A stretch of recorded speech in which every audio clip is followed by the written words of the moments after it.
Let's face it, job searching can feel like a full-time job. But what if you had a virtual assistant who could do the heavy lifting so you can focus on the people, possibilities, and purpose behind your next move? Welcome to the Transition Blueprint. Today, I'm joined by Evangelia LeClaire, Master Career Coach at the Muse, creator of the AI Accelerator ebook, AI enthusiast, facilitator of Success Principles workshops, and co-founder of Glamful, and firm believer in blending tech, nature, and purpose for reinvention. She's here to show us how to work smarter, not harder, in your career transition. Evangelia, welcome to the Transition Blueprint. Thank you so much, Michelle. I'm so honored to be on here to share. And it's such an honor to be able to come full circle. I know that many, many years ago, almost 8 years ago, you were a client of mine. So I'm super excited to see your growth and what you're doing now and to be able to support here.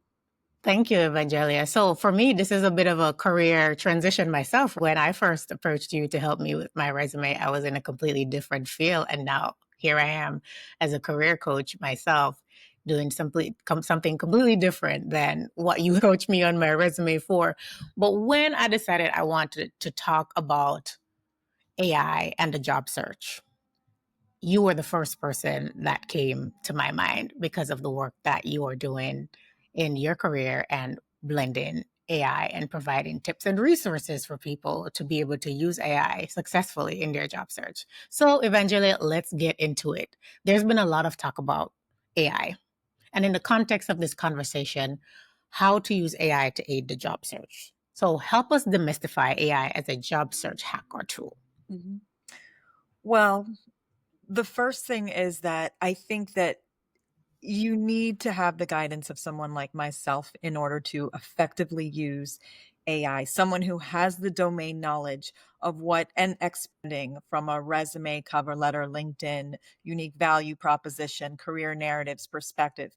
Because if you try and just use it as is without understanding, one, effective prompting, two, effective frameworks for positioning your resume, LinkedIn, and all the other domain knowledge that career coaches carry, you're just going to get a generic output from the generic input that you may put in, an output that sounds very similar to other folks who are doing the same thing using AI. So part of it comes with anyone who is using AI, the domain expertise and the effective prompting and customization of what your input is really determines the output and how effective you are in using and positioning yourself using AI. So, how should those who are using AI best, let me use the word, season their input so that they can get an output that is more reflective of who they are?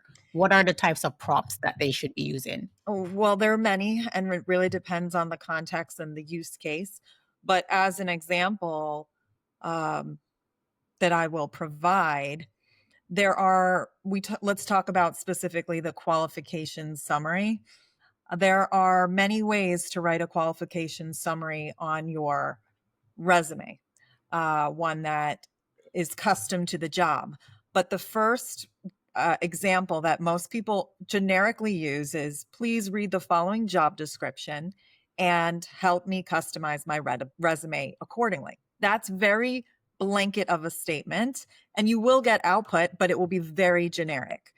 And so, however, if you begin to take your resume piece by piece and begin to prompt effectively using effective strategies for each section of the resume, it will help create better output. So if we go back to the qualification summary, my formula for one, reading a resume before AI even existed was to codify it by the 7 C's. It's like when somebody's writing a job description, they have an ideal candidate in mind. And so they're customizing their job description based off that candidate's persona.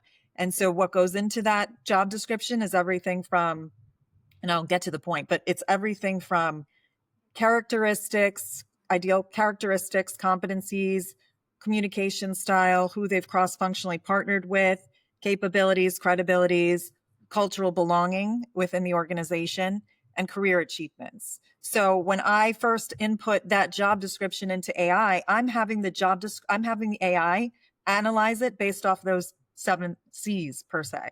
And so now I'm getting it to really understand the job description in a way that will help me better customize the resume for a client. Then I give the AI my formula for writing an effective qualification summary and career achievement section, which are based off of positioning those 7 C's effectively in a resume. So if I'm feeding it my formula, which I've been doing as an expert for over 15 years, now it's going to write it based off of my formula. So that's the type of customization that somebody who is an expert in AI and also has the domain expertise, that's going to provide a more focused resume to the job description that really hits on those, in my framework, 7 points that would position your value up front and center within those top 2 sections of a resume. That was incredibly helpful. So let's keep on that thread. So we talked about the qualification summary and how to best do that and the 7 C's. So let's take another part of the resume. If you don't know what you're doing, what's the best way to get the outcome that you want? What's a strategy for the rest of the resume? Let's say your experience section and other parts. Yeah. For me, I focus on the top 2 sections. So it's the qualification summary and keywords that might go into it. You know, what are the top 12 keywords that would help flag this resume as relevant? Or what are the top 12 keywords and competencies most valued in this job description, and making sure those are positioned at the top section. But then also having another section that's either of its own section called select achievements, or putting 3 bullets within the qualification summary that are more succinct, that are relevant to the job description. They are the highest value, highest lever experiences, achievement metrics that are of the candidate that are most relevant to the job. So for me, then the next section isn't really focusing on the experience section, which, you know, there are best practices for creating an experience section as well, making sure they are metric driven. They're speaking to the scope and impact of your work. They're starting with a relevant, verb. Those are things that you can find online. But for me, it's a matter of using AI to also help you detect what are the top 3 highest value functions of the role. And then reading your own resume, having it read your own resume and saying, based off of my experience, what are the top 3 highest value experiences that would be most relevant to this role? And then leveraging a framework, a domain framework, to help you position those top 3 forward in that section. And then also customizing them effectively using good copywriting. ChatGPT doesn't have the best copywriting. Sometimes the syntax of the sentences will be the same for every bullet that you provide. That's not good writing style. You need variation in syntax. You need to have it not all look the same. So those are things that somebody who has the experience of a writer knows how to do, or train AI on how to do. So speaking of training AI how to do it, I guess that's maybe a conversation that's beyond this focus, or yeah. Oh yeah. I mean, that can't happen. It takes me like a good hour to train AI on a specific framework using really robust, domain expertise. So. Mm-hmm. So what would you say, what are some of your favorite AI prompts to help? You talked about a few for the qualification section. So let's talk about if you're writing a cover letter. What are some good AI prompts for that? The good one, the easiest prompt for a cover letter is first you have the job description. First you have the AI read the following job description. You input the job description into the AI, but then you ask it, what is the number 1 pain point that the candidate in this role, or what you could position it as, pain point, challenge, opportunity that the candidate in this role will solve. Please provide inputs of that, or please phrase that in 33 words or less. That way you're having a really tight, concise output of the number 1 pain point. Then you might say, then you might feed your resume into the AI and say, please help me determine how I am uniquely qualified to address and solve this number one challenge and or pain point, and have and provide your response in 33 words or less. 33, it could be any number, but 33 provides a nice substantial sentence. So then when you have those two outputs, you might say, now help me marry these two phrases together. That's just one strategy. But a lot of this for me is like finessing. It's never just like giving it an easy output. It's using good copywriting skill to then tell a story. But that's the simplest, I guess, easiest to remember that I can offer you. And then you're positioning that at the front of your resume. And but there's other strategies as well. That was just the easiest one for me to relay in this short time that we have. Because what I'm finding is that while AI is a tool, it really still needs you to really make it into something impactful and powerful. So making sure that you are going through and you're doing the copy editing to make sure that it sounds like you. So what are some things that we can do when we're using AI for our resumes, our cover letters, to make sure it sounds authentic and something that matches the product that we normally create?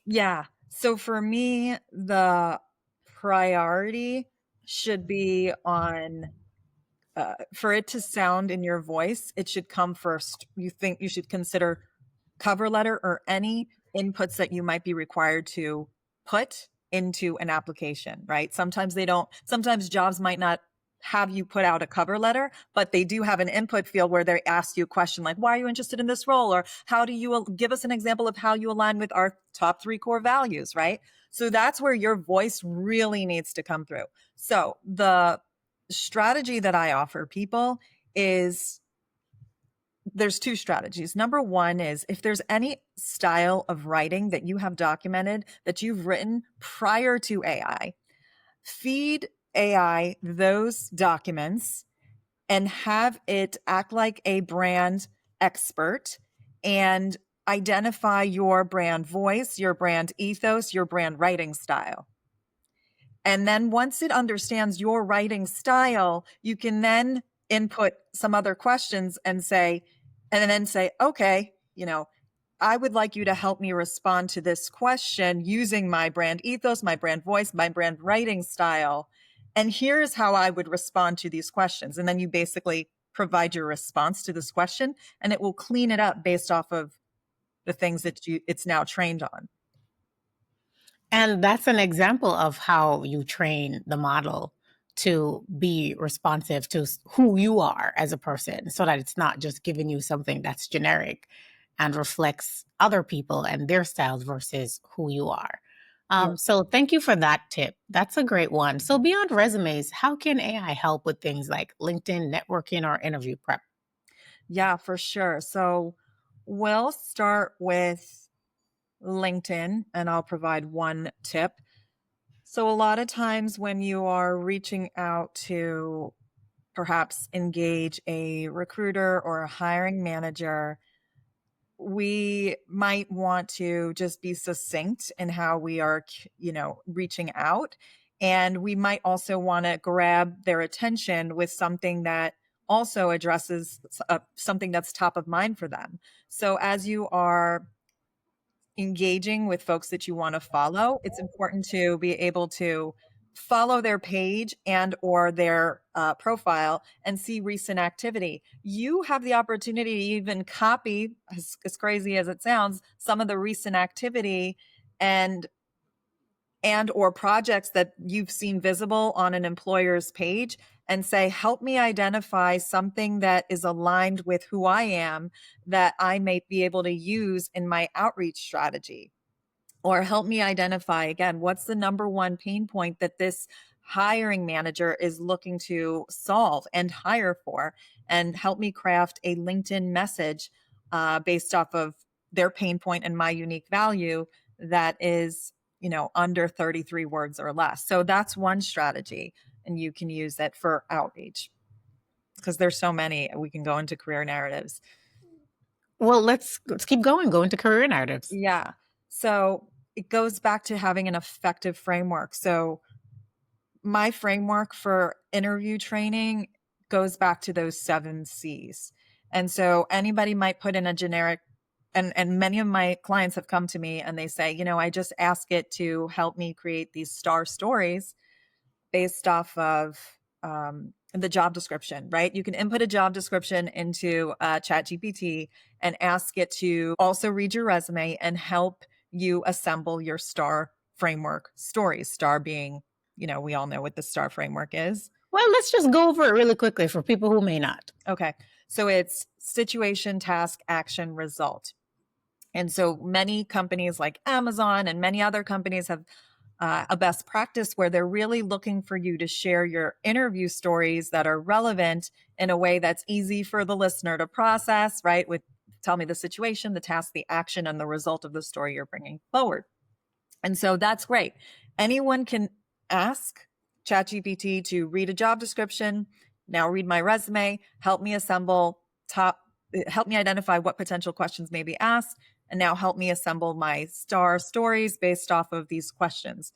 That's very open-ended, right? So when you have somebody with domain expertise, they're going to help you provide an input that's very narrow and then provide 5% improvement. So for me, I go back to those 7 C's and I say to the GPT, I say, help me codify stories based off of the 7 C's, interview questions based off the 7 C's, because it's very likely in an interview, you'll get questions related to your cross-functional leadership, your communication style, your top 3 competencies, right? All the C's, your cultural belonging. What else? I mean, all the things that your capabilities, your credibility, right? You might not have the capability yet, right? Or no, excuse me, you might not have the exact experience that they're looking for, but you're capable. So it helps you position some of those capability stories. So very long story short, that's the basic framework.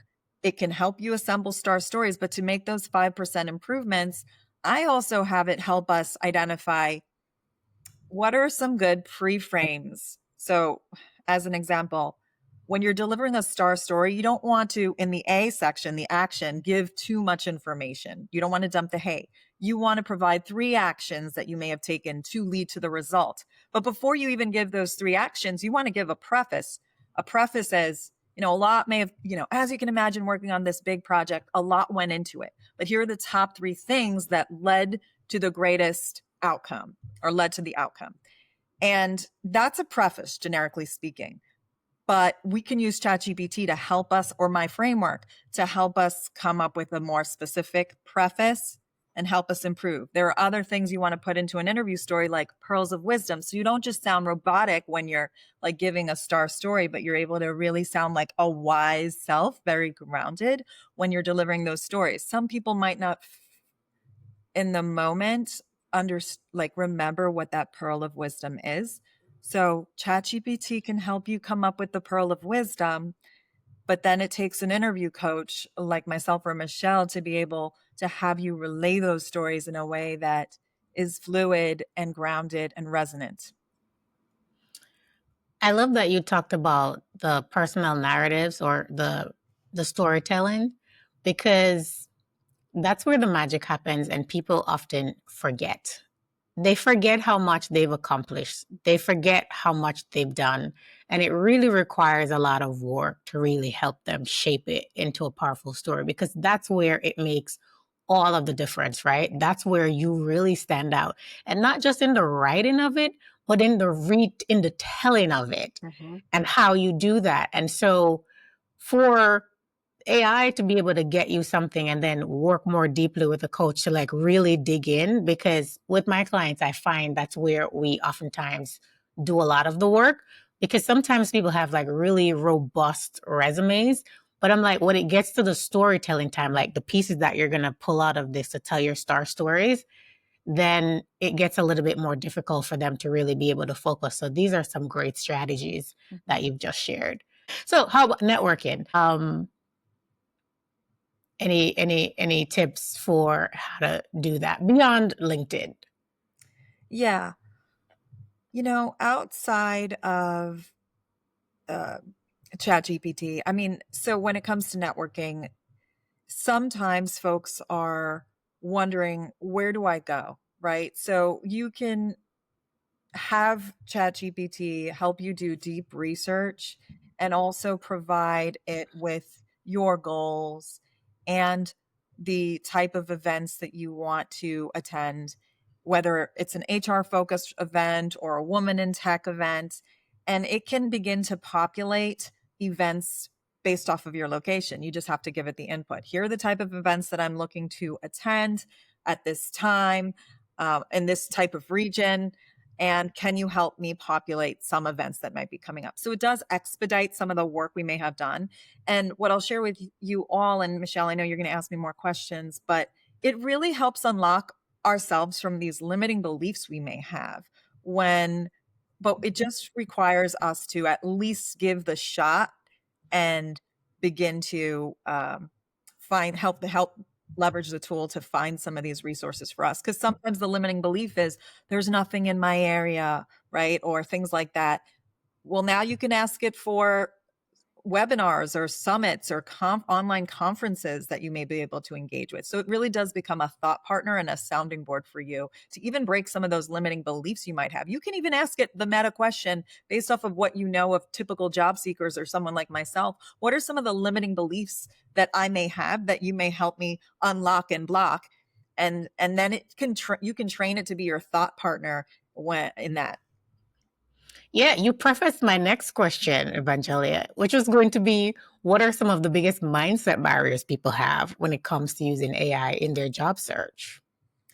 I think, well, the easiest, most common concern is, how am I going to be perceived if I'm using AI on my branding, like resume and LinkedIn? And my response to that, I have two responses. Number one is, if you look at many job roles right now, you can detect, or at least I can, that many of them are written by AI. So if a job is allowed to be used by AI to create that job output, would they be judgmental of you? They wouldn't. But it is absolutely critical for you to have that concern. And if you are concerned about how you may be judged by using AI in your LinkedIn branding or your resume, you should be concerned. And that's also a opportunity for me to say to you, that's probably why you would want to work with somebody to help you leverage AI, so that you're putting your copywriting finesse and or the domain expertise of someone who knows how to use AI and is a effective writer and or career coach. So it doesn't sound like AI. So and that's my response to that. And here's the thing, AI is everywhere these days, and there will be very few things that are not touched by AI. So I don't know what good it does anyone to think, oh, well, they'll know that I use AI. That's kind of why it's there, to be used. Yeah. And everyone is using it in all of their businesses. And when you go to work, you will be using AI, right? The recruiters are using AI to write these job descriptions. So don't limit yourself into the fear that, oh, they will know that I use AI, because a lot of people are using AI. The trick is to make it seem as if you're not using AI, right? And that's where you talk about getting that expertise with the domain expertise and the copywriting to make sure that it sounds more like you. So, Evangelia, let's get into the lightning round of this section. So, tell me a career tool you're obsessed with right now. Okay. So my number one tool I'm obsessed with is I've developed custom GPTs that are trained on formulas and frameworks and domain expertise of my own, that I use, and they're very segmented. So that's the number one tool I'm obsessed with, is creating custom GPTs to support expertise areas. Speaking of which, what's the most underrated way to use ChatGPT for job search? I think it is helping people define their unique value proposition, because people are confused on all of their, everybody has a blend of expertise and a blend of experience, and to be able to succinctly relay that, people get lost. And the underutilized way is to use it to help you define your unique value proposition. Resume pet peeve you wish people would just drop. You don't want to see it anymore. I think for me, it's a simple keep things to 2 lines. Don't have like 1 or 2 lines hanging over. It's just the look and feel of people's resumes. Okay. If you had one piece of advice that you could give to anyone who has not yet fully embraced, or maybe they're just not yet, they don't feel competent enough to jump into the use of AI for their job search, what one piece of advice would you give them? It is to log in and to have it read your resume and have it, based off of your resume, help you define your unique value proposition in 33 words or less. When you see that and the clarity it will unlock for you, you're going to begin to experiment even more. Awesome. Evangelia, I know you have an AI accelerator ebook. Tell us a little bit more about that before we go. Yeah, so I have an ebook that has over 100 prompts on everything from resume, cover letter, LinkedIn, career narratives, professional branding, personality assessments that help you in your job search. And it's free, and you can access it on careerandwellbeing.com/AI. And I will put that link in the show notes for you so you can dive into that. I've seen it and it is fantastic. So make sure that you go and you get your copy. Evangelia, thank you so much for stopping by. This has been great. If you found this episode helpful, share it with a friend and don't forget to hit subscribe so you never miss an episode of the Transition Blueprint. Keep building your blueprint because your next transition deserves a blueprint. Evangelia, thank you so much. Thank you so much, Michelle.